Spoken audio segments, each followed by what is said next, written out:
සාර්ථක මිනිස්සු හිතන විදිහ වෙනස්. එයාලා මේ ගමනේ අමාරු දවස් පහු කරද්දී එයාලට දැනෙන අමාරු හැඟීම ගැන නෙවෙයි හිතන්නේ.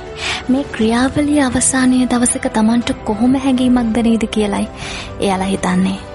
දැනට මේ අමාරු දේ කරන්නේ කොහොමද කියලා දන්නේ නැතත් ඔබ කොහොම හරි ඒක කරන්නයි යන්නේ කියන සිතුවිල්ලයි වැදගත්.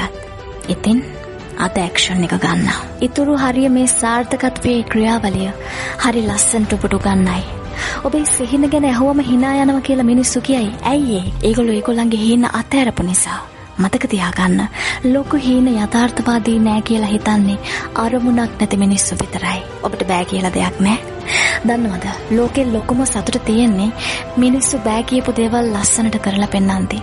ඔබ පැරදිලා මුල්ලකට වැටිලා ඉන්න කෙනෙක් නම් මේ දැන් ඉඳන් ඔබේ කම්බැක් ස්ටෝරි එක ලියන්න පටන් ගන්න. ඔබේ නියමම අනාගත ඔබව අතාරින්න ලෑස්ති වෙන්න එපා. මේක ලේසි වෙයි කියලා හිතන්නත් එපා. මොකද මේක